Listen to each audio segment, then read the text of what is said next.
Madame, Messieurs, chers internautes, bonjour et bienvenue sur ce plateau à l'heure des mercredis du fisc. Pour ceux qui ne le savent pas, Mercredi du fisc, c'est une émission mensuelle qui passe donc chaque premier mercredi du mois où nous parlons de l'OTR en général et nous débattons des thèmes liés soit aux impôts, soit à la douane, soit au cadastre. Aujourd'hui, nous sommes le 3 septembre 2025 et c'est encore parti pour ce tout nouveau numéro, précisément le 7e de cette année 2025. Au cours donc du mois passé, l'émission du mois passé, nous avions abordé un thème important, un thème qui touche du doigt tous les citoyens. Il s'agit des procédures d'obtention du titre foncier. Nous remercions donc tous ceux qui ont suivi l'émission. Nous avons vu votre intérêt, vous avez manifesté vos intérêts par rapport à l'émission. Nous vous disons merci. Nous étions en compagnie du directeur du cadastre et de la conservation foncière, le docteur Obosu Kwame, qui nous avait entretenu pendant plus d'une heure de temps sur donc toutes les questions liées à l'obtention du titre foncier, de la procédure depuis le début, les pièces à fournir, les coûts, les délais, les bureaux auxquels il faut s'adresser pour donc avoir son titre foncier. Et vous avez posé beaucoup de questions de par nos réseaux sociaux, notamment TikTok, Facebook et YouTube. Aujourd'hui, nous avons encore invité le directeur spécialement pour vous, chers internautes, parce que nous avons vu votre intérêt et nous sommes là pour cette deuxième partie de cette émission spécialement pour vous. Rebonjour, directeur. Bonjour, madame. Vous étiez avec nous le mois passé, nous avons parlé des procédures d'obtention du titre foncier. Et aujourd'hui, encore malgré votre agenda chargé, vous êtes encore là avec nous pour accompagner, pour faire plaisir à nos internautes. Rebonjour et encore une fois, soyez les bienvenus. Merci beaucoup. Merci à vous aussi pour le soutien et les efforts quotidiens. Alors donc, madame, monsieur, chers internautes, vous le savez déjà, nous sommes en direct sur Facebook Office de Togolais RSS et nous sommes également en direct sur YouTube, canal OTR. Restez donc connectés, surtout vous qui avez posé des questions, restez scotchés parce que cette émission est faite spécialement pour vous. Et donc, nous commençons avec les questions.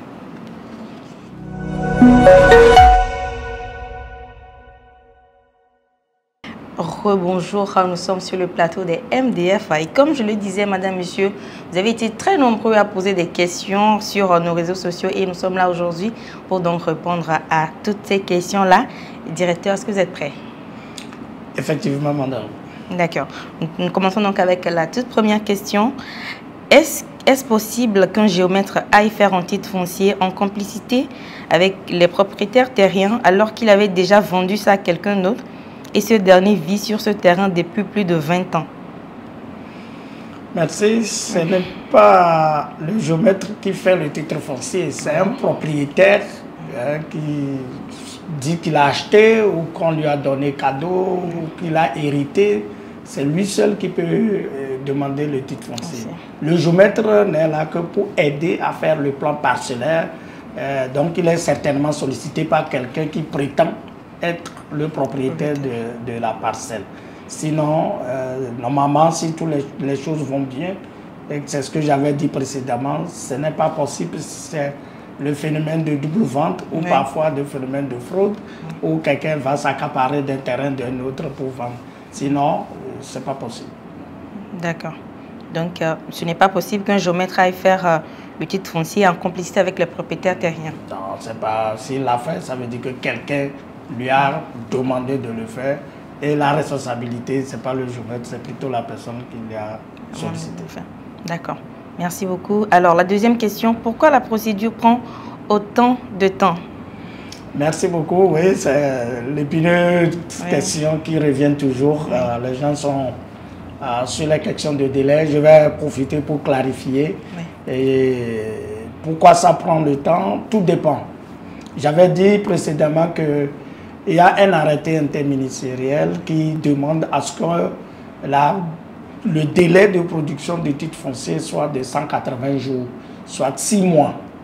Et dans le cadre de beaucoup de réformes. Mais il faut dire qu'aujourd'hui, et je voulais dire à nos internautes, de garder leur mal à patience. On n'est pas pratiquement à 6 mois près, surtout pour une première immatriculation. C'est-à-dire qu'il n'y avait pas de titre foncier sur la parcelle. C'est maintenant qu'on veut commencer. On n'est pas encore à 6 mois près. Au moins, il faut voir en moyenne 2 ans, 1 an et demi à 2 ans. Mais qu'est-ce qui fait que le délai est long? C'est le volume de dossiers qu'on a enregistré ces derniers temps.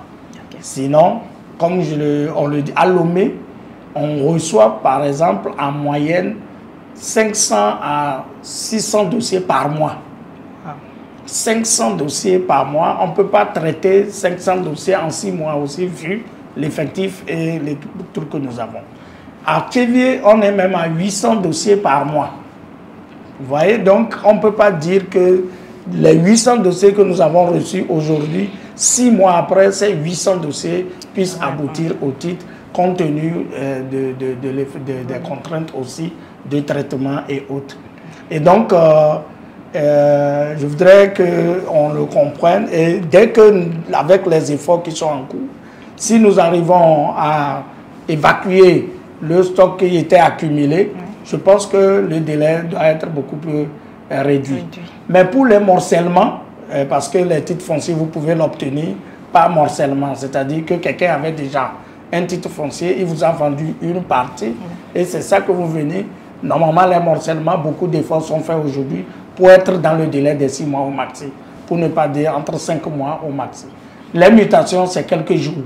La mutation, c'est que la personne a un titre foncier, il vous a vendu toute la parcelle, et vous venez juste pour changer votre nom. Si le titre est géoréférencé, encore ça va plus vite. Si ce n'est pas géoréférencé, il faut retourner faire le géoréférencement. Et une fois que le dossier est reçu dans notre truc, maximum, c'est quelque chose d'heures ou de jours. Sinon, ça ne traîne pas pour ça. C'est la première immatriculation où il y a plusieurs étapes à parcourir. Il y a des délais réglementaires à respecter qui font que le délai de 6 mois est vraiment très juste et face au volume de dossiers. Aussi, il faut relever que pendant que vous êtes en train d'éponger les anciens dossiers, il y a des nouveaux qui viennent s'ajouter. Voilà, chaque jour, les gens déposent. Chaque jour, c'est une centaine de trucs. D'accord. Alors, il y a encore une troisième question. Je suis allée vérifier mon dossier. On me dit qu'il n'y a pas de problème, mais ça fait plus de 18 mois que j'attends. C'est encore une question liée au délai. Oui, et je voudrais conseiller le requérant de toujours s'approcher. Peut-être qu'il y a un souci particulier sur son dossier. Parce que vous pouvez vérifier aujourd'hui, on vous dit par exemple que le dossier est aux études et transmissions ou bien à la lecture, mais il se pourrait qu'en étudiant le dossier, qu'il y ait une pièce complémentaire qui manque et qui fait que votre dossier serait gardé le temps que vous veniez régulariser. Ou bien aussi, quelqu'un d'autre peut faire une opposition sur votre immatriculation. On peut recevoir soit une lettre d'opposition pour dire « Ah, ils ont su que vous êtes en train d'immatriculer un terrain, il y a un délai réglementaire pour ça. » Ou bien une ordonnance du juge qui décrète, qui dit à l'administration de stopper l'évolution de tel dossier. Le dossier est au contentieux. Donc, c'est autant de paramètres aussi qui rentrent dans le rallongement du délai ou dans les procédures. Donc, je le conseille de regarder souvent ou de retourner encore faire le suivi. Inch'Allah, certainement que son dossier aurait évolué. D'accord. Alors, dans ce cas précis, si le dossier se trouve au contentieux ou s'il y a opposition sur un dossier, est-ce que le requérant est mis au courant? Oui, il y a une notification qui est envoyée, une lettre que le conservateur envoie au propriétaire du dossier pour lui dire que votre dossier ne peut plus continuer à cause du fait que X ou Y a fait opposition. D'accord. Merci, directeur. Nous poursuivons avec les questions. Merci à l'auteur pour cette émission que j'ai suivie en direct. Merci. Mais un aspect me concernant n'a pas été abordé. Ayant déjà un document sur lequel on a des cachets communément appelés 3 tampons, le document en question n'est pas l'original mais une copie. De plus, je n'ai pas le reçu de vente. Comment puis-je faire la procédure ou à quelle étape dois-je commencer la procédure d'obtention du titre foncier? Oui, je voudrais conseiller à ce requérant que sans le reçu de vente, il ne peut pas demander le titre foncier parce que le reçu de vente constitue une pièce fondamentale dans la procédure. Donc, il va y retourner vers ceux auprès de qui il a acheté pour qu'on lui rétablisse un nouveau reçu. Pour le plan, pour le moment, 3 tampons, on continue par les recevoir, il n'y a pas de problème. Mais il doit avoir forcément le reçu.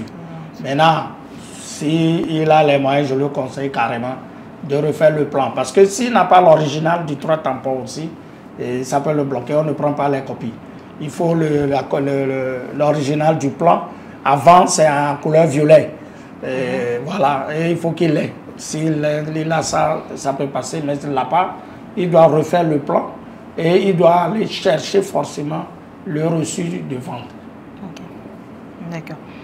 Merci, directeur. Alors, pour une succession, j'ai appris que l'auteur prélève un taux. Je voudrais savoir à combien s'élève le pourcentage.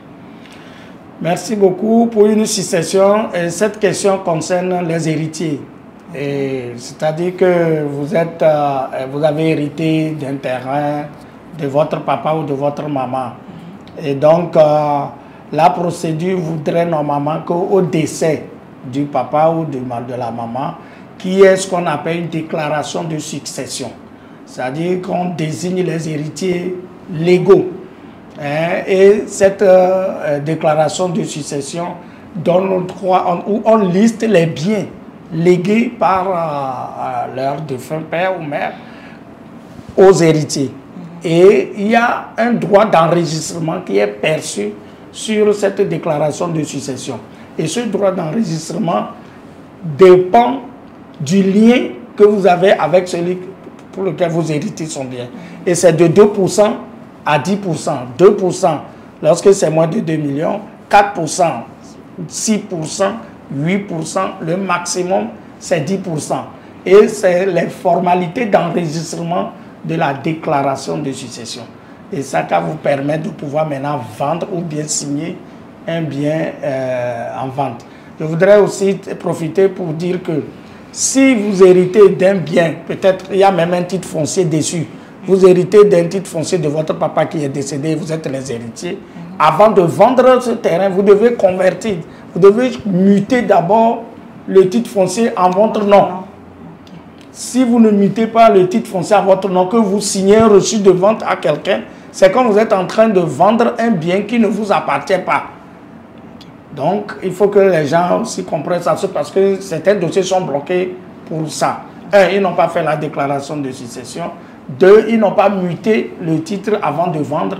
Et là, quand leur acheteur vient chez nous pour faire les formalités, on lui demande des choses. Donc, ils prennent les dispositions pour faire. Et la déclaration de succession, il faut faire généralement recours à un notaire. Ils sont mieux placés pour faire ce travail au profit des demandeurs. D'accord. Merci bien, directeur, pour toutes les réponses que vous donnez. Nous poursuivons donc avec les questions. Bonjour, Madame Esther. Félicitations pour l'émission. Beaucoup de nos interrogations ont trouvé solution. Merci à vous. Sur la question du coût des titres fonciers, votre invité a estimé à 86% les frais pour un lot, à 96 000 pour 2 lots. Ma question est de savoir si les frais sont fixés. Ma question est de savoir si les frais sont fixes, quelle que soit la valeur du lot. Il donne un exemple pour éclaircir sa question. Il dit un lot qui coûte 300 000 sera à 86 000 au même titre qu'un lot qui coûte 30 millions, par exemple. Merci. Effectivement, les frais que j'ai donnés, c'est les frais de liquidation qui ne dépendent pas qui dépendent de la superficie. Je dis pour les terrains de moins d'un lot, c'est-à-dire au plus un lot, c'est 86 000. Parce qu'il y a les frais de bornage qui sont de 60 000, les frais de publication au journal 10 000, le transport 10 000, dépôt, tirage. C'est la somme de tout ça qui fait les 86 000 pour les terrains de demi, quart ou au plus un lot. 2 lots, parce qu'à partir de un lot, quand ça dépasse, ça fait 2 000 francs par art supplémentaire qui s'ajoute. Et quand on fait le calcul pour 2 lots, c'est 98 000. Si c'est 3 lots, ça veut dire que vous êtes dans les 100 et quelques mille. Donc c'est lié à la superficie de la parcelle. Ok, donc ça n'a rien à voir avec la valeur. Ça n'a rien à voir avec la valeur. Okay. Ça n'a rien à voir avec la valeur. D'accord, merci. Bonjour, comment se fait-il qu'on donne plusieurs réquisitions sur une même parcelle? Quel est donc le rôle de l'avis favorable? Merci beaucoup. Effectivement, nous avons de ces cas, mais le problème dépend fondamentalement des multiples ventes, des ventes multiples, parce que plusieurs personnes viennent immatriculer la même parcelle. Ça, c'est mais l'avis favorable. Parfois, les géomètres, quand ils établissent les plans, parfois, je ne dis pas que tous les géomètres, c'est pourquoi je vous disais la dernière fois qu'il faut s'adresser à un géomètre agréé. à un jeune qui connaît bien, qui est de la profession. Parfois, les plans qu'ils amènent au guichet foncier unique pour avoir l'avis favorable sont de mauvais plans. C'est-à-dire on change, les coordonnées ne sont pas correctes. Et donc, au guichet, on a trouvé que la parcelle est libre. On donne le OK. Alors que dans les faits, quelqu'un d'autre est déjà en immatriculation, si on respectait les coordonnées. Donc, c'est autant de raisons qui font qu'on peut trouver un terrain où il y a ce que nous appelons empiètement, parce que quelqu'un d'autre est déjà là-bas et qu'on n'aurait pas vu précédemment. Donc, c'est des cas qui peuvent arriver, mais la responsabilité n'est pas fondamentalement due et incombée au cadastre. Ça dépend de comment les choses sont passées en amont. D'accord. Alors, une autre question. Comment Maître a pu avoir le titre foncier en 7 mois à Zéglé-Bomé, quand nous avions des réquisitions sur cette même parcelle depuis? Et ça veut dire que la personne avait déjà une immatriculation en cours, oui, et quelqu'un d'autre est venu pour obtenir un titre foncier à un délai plus court. Oui. Oui, ça, ce n'est pas usuel. Ce n'est pas usuel. Ces questions-là sont résolues aujourd'hui par le traitement des dossiers par ordre de dépôt. Par ordre de dépôt.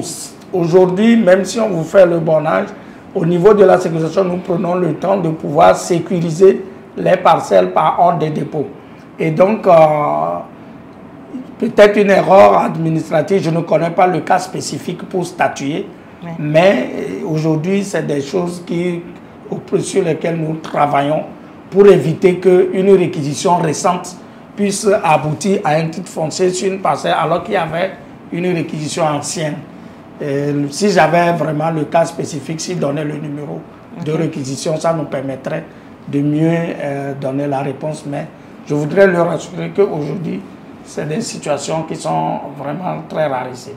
D'accord, donc peut-être nous invitons le contribuable qui a posé la question, oui, de se rendre donc au service du cadastre pour donc plus de précision en ce qui concerne sa question. Nous poursuivons donc avec les questions. Comment expliquez-vous que le titre foncier prend plus de 6 ans pour être émis?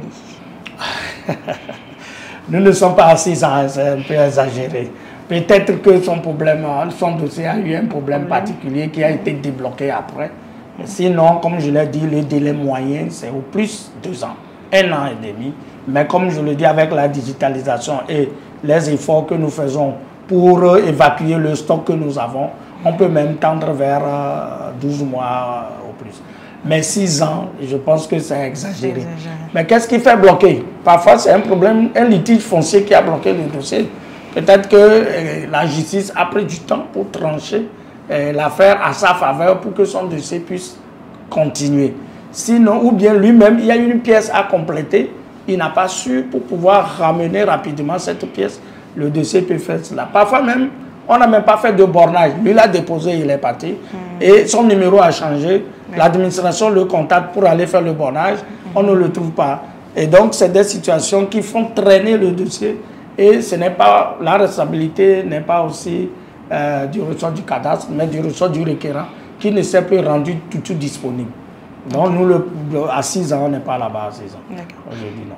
Donc, il faudrait peut-être rappeler, vous l'avez dit lors de l'émission passée, si vous changez de numéro, vous allez donc signifier cela au service du cadastre. Si vous avez un dossier, à jour, pour qu'on mette à jour. Voilà, d'accord. Merci beaucoup, directeur. Alors, selon les dires, si tu as un titre foncier, tu veux revendre ta parcelle, l'OTR gagne une commission. Est-ce à dire que l'OTR devient un démarcheur? Merci beaucoup. Ce n'est pas une commission que l'OTR gagne. Ce n'est pas une commission, on n'est pas un service de démarchage ou bien un truc. Ce que je voudrais expliquer, ce que j'ai compris dans sa question, il veut parler de la taxe sur la plus-value de cession immobilière. C'est un impôt. Le Code général des impôts a statué que vous avez acheté un terrain à 10 millions. Vous revendez, en 2010 par exemple, ou bien en l'an 2000, vous avez acheté un terrain à 10 millions. En 2025, vous revendez ce terrain à 100 millions. Le Code général des impôts veut que vous payiez, le vendeur, celui qui a encaissé l'argent, paye une taxe sur la plus-value parce qu'il a gagné 90 millions de plus s'il a vendu à 100 millions. Et donc, le Code a légiféré pour qu'il y ait une plus-value qui soit perçue sur ce que la personne a gagné. Et comment ça se calcule? On fait la différence entre 100 millions moins 10 millions. Ça fait 90 millions. Oui. Si c'est un terrain vide, il n'y a rien dessus, on diminue de 10%. Donc ça va être vers 80 quelques millions. Et maintenant, on multiplie le résultat final par 7%. Si le terrain construit, c'est-à-dire c'est bâti, ou l'immeuble est bâti, que vous avez vendu, quand on va faire 100 millions, moins 10 millions, il va rester 90 millions, on diminue de 20%. Pour tenir compte des investissements que vous avez faits. Le résultat final, on multiplie par 7%. Donc c'est un impôt que vous devez payer. Sans payer, on ne peut pas continuer la procédure pour vous. Peut-être c'est de ça, il appelle, c'est pas une commission, c'est un impôt. Donc le taux standard est de 7%. Pour le moment. D'accord. Ouais. Ok. Alors, le titre foncier est-il attaquable et si oui, dans quel cas? Oui, selon le code général et le code foncier domanial, le titre foncier n'est révocable ou attaquable que dans des circonstances précises. Il faut qu'on lève cet équivoque. Ce n'est pas que quand quelqu'un a un titre foncier, tu peux tout de suite venir contester et puis tu vas avoir raison. Non. C'est quand le titre est créé au moment où il y a un litige pendant à la justice, par exemple. C'est-à-dire qu'il y a un conflit, le problème est à la justice. La justice n'a pas encore rendu son verdict et toi tu cours pour venir faire un titre foncier. On peut annuler votre titre foncier. Ou si le juge apprécie sur la base des pièces et des témoignages et du truc que vous avez fait du faux, vous avez falsifié la signature du vendeur ou de quelque chose pour venir obtenir un titre et que le juge juge que ce que vous avez fait est frauduleux, on peut amener à attaquer, disons, à revoir votre cas. Mais dans la pratique et compte tenu des procédures qu'on suit avant que le titre foncier ne soit créé, il serait difficile d'attaquer. Et celui qui veut attaquer un titre n'a qu'à se lever tôt. Sinon, à part ces cas que le code même a légiféré, le titre foncier est inattaquable. D'accord. Merci. Alors, combien coûte la mutation d'un titre foncier? Oui, la mutation, les frais de mutation, c'est 35 000 francs.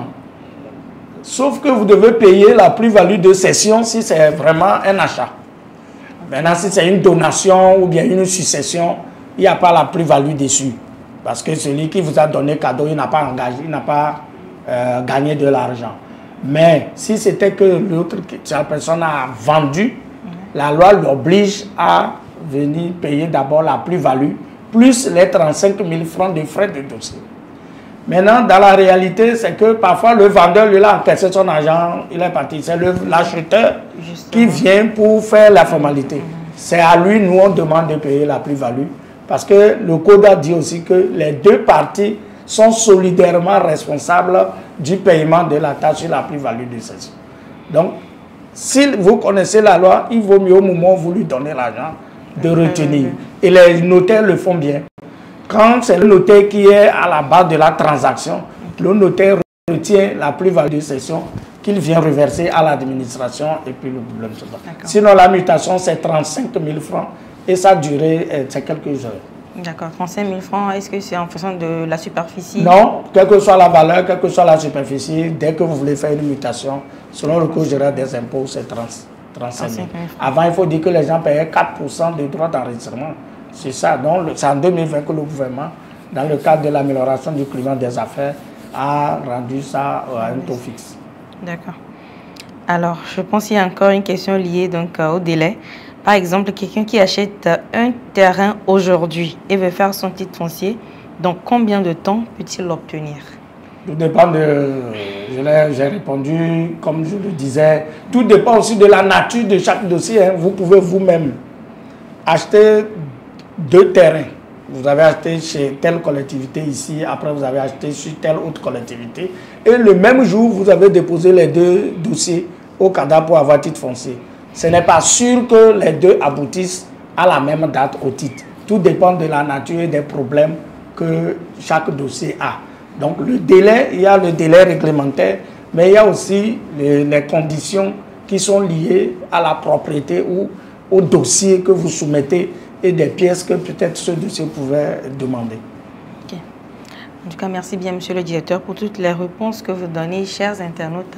J'espère que ces réponses vous satisfont. Nous sommes donc dans les mercredis du fisc et aujourd'hui, nous parcourons toutes les questions que vous avez posées de part et d'autre sur nos réseaux sociaux. Nous allons observer une petite pause publicitaire et nous allons revenir pour poursuivre avec les questions.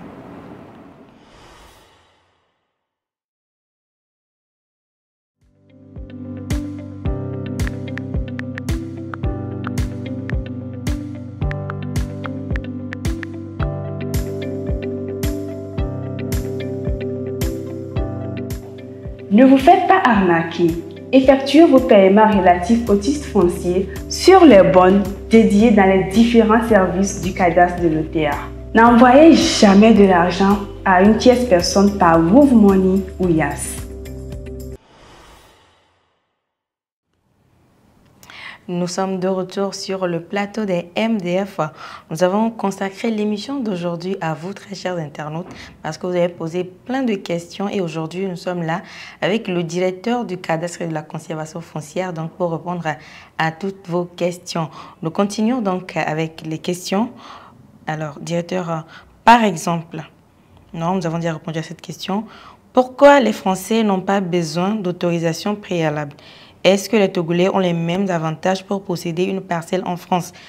Lors de l'émission passée, en parlant des pièces à fournir, vous avez dit que lorsqu'on est étranger, il fallait une autorisation préalable, sauf si on est français. Donc, je pense que c'est dans ce sens que le contribuable pose cette question. Merci beaucoup, madame. Bref, c'est dans le cadre d'une convention fiscale que le Togo a avec la France et donc c'est une réciprocité. Les avantages que les Français ont ici en matière foncière, les Togolais l'ont de l'autre côté.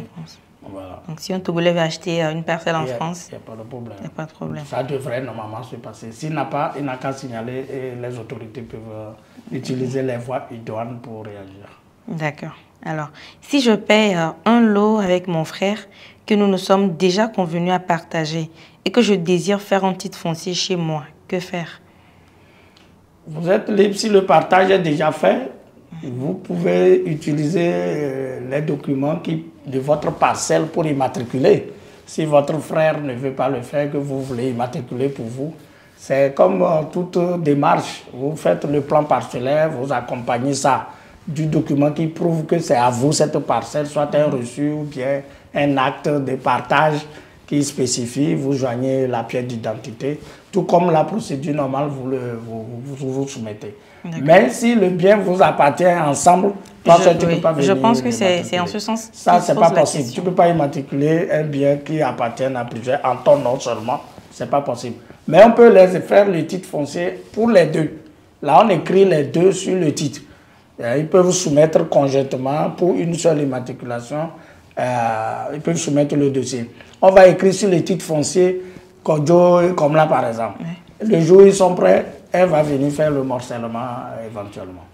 Mais quand même, s'ils voudraient partager, est-ce qu'il y a une possibilité de partager légalement et faire le titre foncier sur sa parcelle? Bien sûr, ils partagent entre eux et puis ils amènent le document qui prouve que c'est à lui la parcelle et puis c'est fini.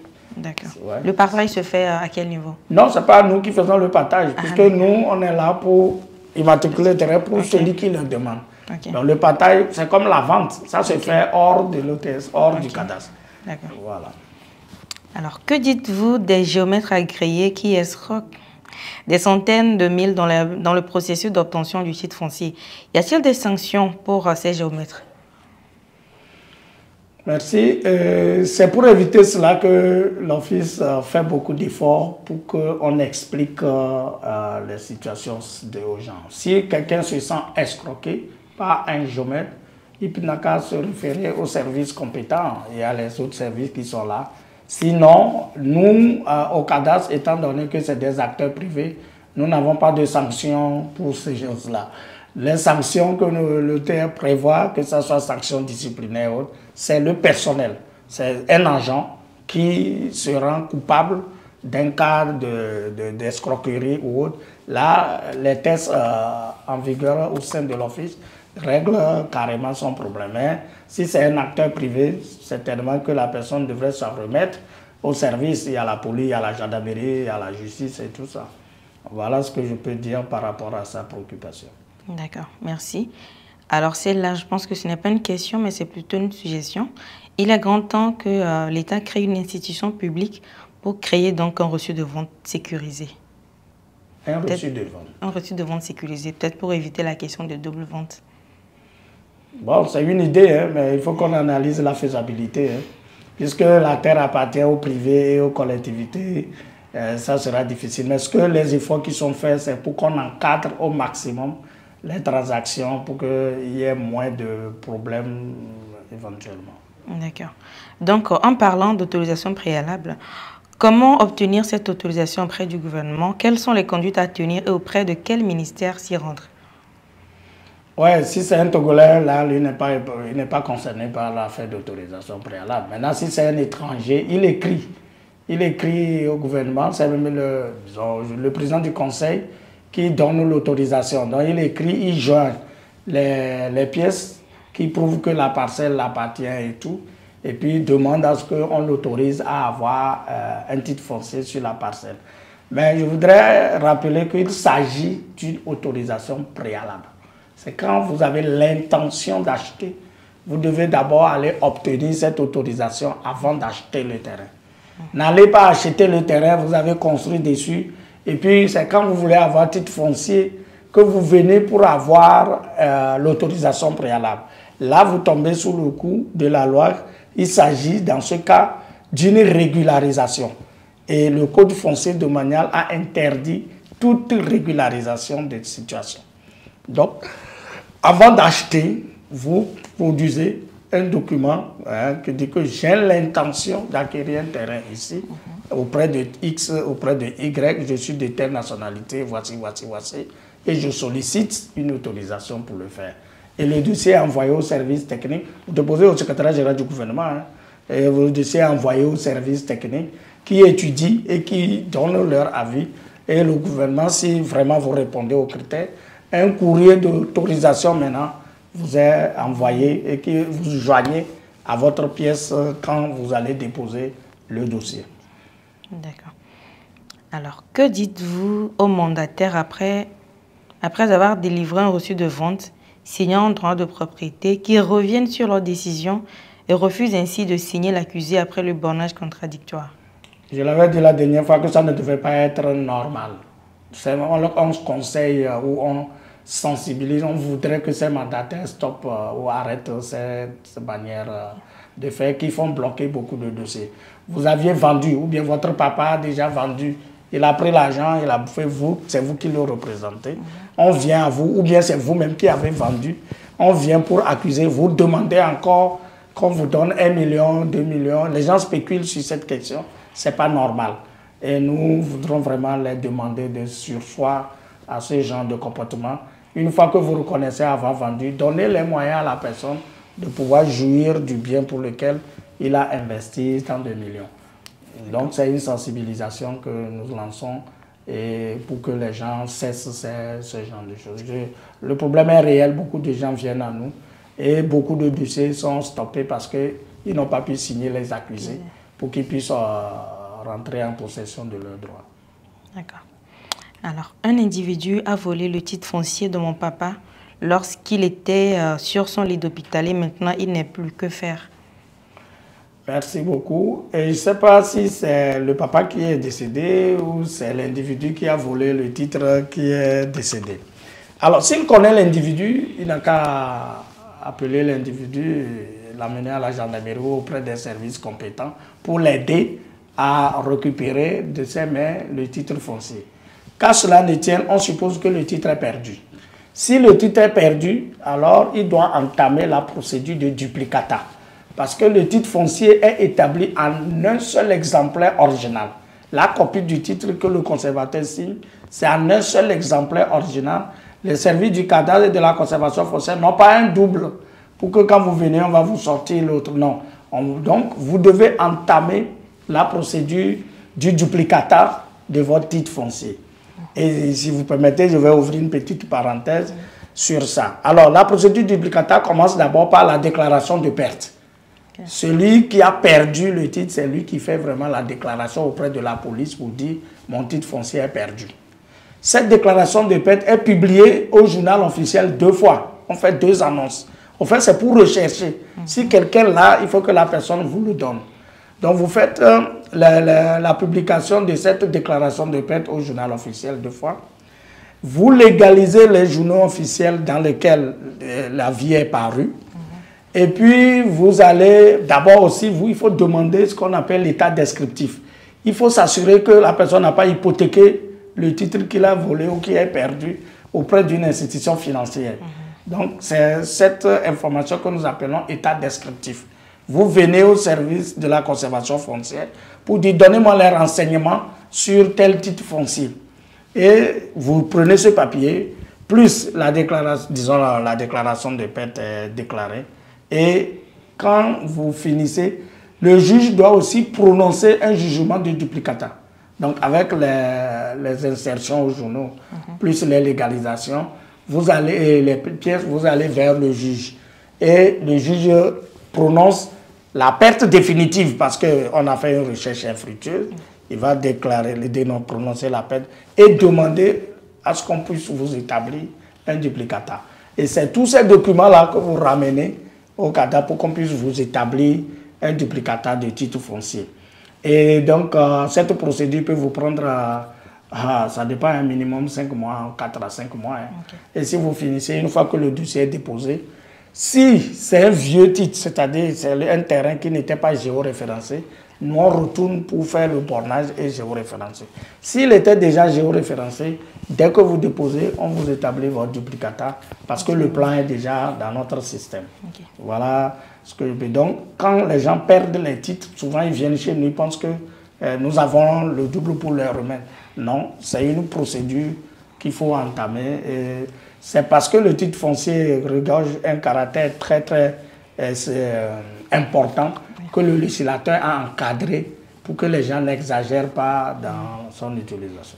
D'accord. Alors, vous venez de dire que c'est le propriétaire du titre foncier qui fait la déclaration de perte. Oui. Dans le cas de ce contribuable qui pose cette question, où le père est décédé, est-ce qu'elle peut faire la déclaration de perte? S'il est l'héritier légal, si la déclaration de succession lui a désigné comme héritier légal, c'est lui qui peut faire la requête.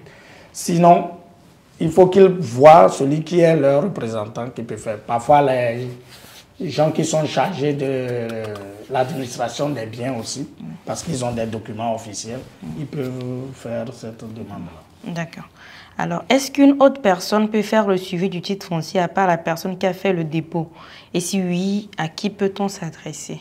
Vous pouvez faire le suivi du dossier pour quelqu'un. Vous venez au service de renseignement à l'OTA et il y a des bureaux, on va vous guider. Il y a le service de renseignement. Vous pouvez faire le suivi si vous avez le numéro de réquisition. Mais vous ne pouvez pas avoir accès au dossier de cette personne si vous n'avez pas la procuration. Se renseigner, ça, si vous êtes la sœur de quelqu'un qui peut vous dire, donnez le numéro, c'est à quel niveau. Ça, on peut vous donner, c'est ça le suivi. Mais vous ne pouvez pas demander, je veux voir le dossier, c'est composé de quoi, vous n'êtes pas le propriétaire, on ne peut pas vous le donner, sauf si la personne nous a donné une procuration systématique. Et aujourd'hui, avec ce que nous sommes en train de faire pour dématérialiser le suivi, vous pouvez taper le numéro dans votre smartphone et vous aurez la réponse. Donc le suivi comme ça, tout le monde peut le faire. Mais l'accès au dossier ou bien la signature d'une pièce ou truc dans le dossier est conditionné par une procuration. D'accord. Alors, pourquoi le titre foncier prend tant de temps? Je pense que le JT a déjà répondu à cette question-là. On sait bien que le titre foncier est une garantie totale, mais pourquoi on peut faire plus d'un plan visé sur une même parcelle si on sait bien que c'est le même département qui gère les procédures? Si un terrain est déjà visé et qu'une autre personne vient viser le même terrain, pourquoi le système ne peut pas rejeter automatiquement ou signaler? Je l'avais évoqué, le système rejette.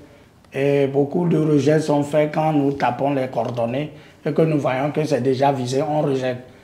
Je dis parfois, les plans qui viennent, les coordonnées sont différentes du lieu. Et là, ça peut échapper aussi à l'administration. Le terrain est géographiquement ici. Au lieu que les coordonnées disent que c'est ici, pour qu'on puisse savoir si quelqu'un est là ou pas, tu le mets au grand marché. Nous, arrivé là-bas, on va penser que c'est libre. Et c'est quand on fait bornage maintenant qu'on se rend compte que ce n'était pas là-bas que le terrain se trouve. Donc ça, c'est des choses qui arrivent. Sinon, on rejette systématiquement au guichet lorsqu'on voit que ce plan est déjà visé par quelqu'un ou qu'il y a déjà quelqu'un, c'est rejeté automatiquement. D'accord. Alors, pourquoi ne pas dématérialiser la demande du titre foncier? Merci pour sa préoccupation et sa suggestion, c'est en cours. Nous avons déjà développé la partie dépôt. Nous avons dématérialisé la procédure, mais aujourd'hui, on scanne les dossiers que les gens nous apportent pour mettre dans le truc. Maintenant, on a développé le front office où les gens, depuis leur maison ou depuis leur bureau, peuvent scanner toutes les pièces et nous envoyer. Et incessamment, cette partie serait mise en production. D'accord. Alors, en cas de perte du document de titre foncier, pourquoi l'obtention du duplicata pose tant de formalités que la procédure d'immatriculation elle-même? Non, elle est plus simple que la procédure d'immatriculation, je viens de l'expliquer. Oui. Le législateur l'a encadré aussi pour éviter qu'il y ait des exagérations. Oui. Sinon, le duplicata, la procédure même ne traîne pas chez nous. La procédure, c'est depuis la déclaration de perte, la publication dans les journaux officiels 2 fois, la légalisation, le jugement du duplicata, tout cela se fait hors de notre service. Donc, dès que le dossier est déposé théoriquement, ça ne traîne pas. Hein, ça ne traîne pas. Aujourd'hui, nous avons des équipes dédiées qui font les bornages de ces dossiers. Et donc, aujourd'hui, je vais dire qu'on a fait beaucoup d'évolutions dans ces dossiers-là. D'accord. Alors, mon grand frère a eu une donation de parcelles à l'intérieur du pays qui date de 45 ans. Nous avons le reçu de donation. Comment faire pour avoir le titre foncier? Oui, il n'a qu'à seulement faire le plan, prendre l'acte de donation, les pièces d'identité des personnes et autres, et puis ils soumettent le dossier à immatriculation. S'ils veulent faire une immatriculation, c'est-à-dire ils veulent immatriculer au nom de tous, tous doivent mettre leurs pièces d'identité. S'ils ont un représentant, on peut dire, bon, les héritiers du feu tant, représentés par tant, et c'est lui qui met sa pièce d'identité, avec bien sûr l'acte de donation. Voilà, c'est comme un reçu de vente aussi. Nous continuons donc avec les questions. Je pense que nous avons encore une toute dernière question. Combien coûte l'expédition du dossier du titre foncier? L'expédition du dossier du titre foncier relève d'un notaire. Et je ne saurais donner un prix ici parce que je ne suis pas notaire. Ils ont leur grille, ils ont leur corporation qui veille bien s'adresser à un notaire qui lui dira combien il va faire l'expédition pour son dossier. D'accord. Merci beaucoup, Monsieur le directeur, pour votre temps que vous avez encore consacré à cette émission aujourd'hui.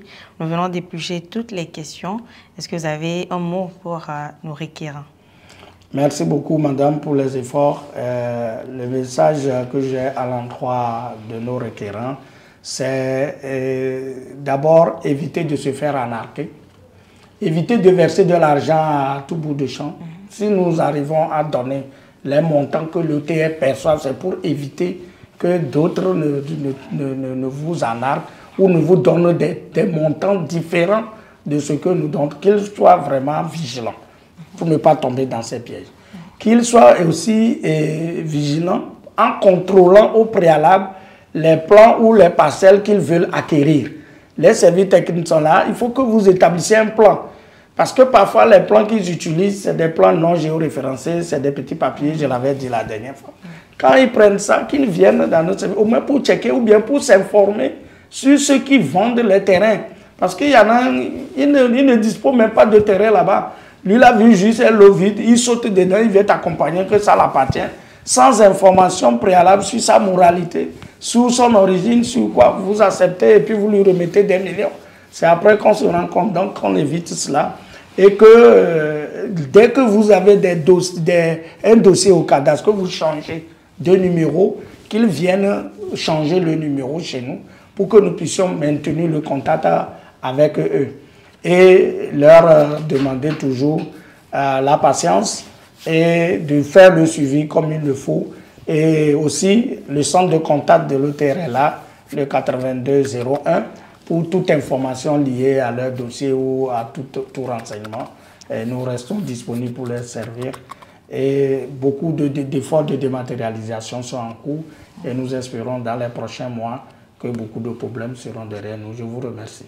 Merci beaucoup, Monsieur le directeur. Merci à vous, Madame, Monsieur, pour avoir suivi cette émission qui était consacrée spécialement pour vous. Merci en tout cas à tous ceux-là qui ont posé des questions. Nous espérons que toutes les réponses que le directeur a données vous ont satisfait. Et comme le directeur venait de le dire, si vous avez encore des questions, le centre de contact de l'OTR reste ouvert tous les jours ouvrables de 7h à 19h. Vous pouvez appeler le 8201 et poser toutes vos questions, ou alors vous pouvez vous rendre directement auprès des bureaux du cadastre donc pour poser vos questions. Merci encore une fois. Merci à toute l'équipe technique pour la mise en œuvre de cette émission. Le prochain rendez-vous, c'est donc le 1er octobre, le mercredi 1er octobre, donc pour une nouvelle émission. D'ici là, portez-vous bien et à bientôt.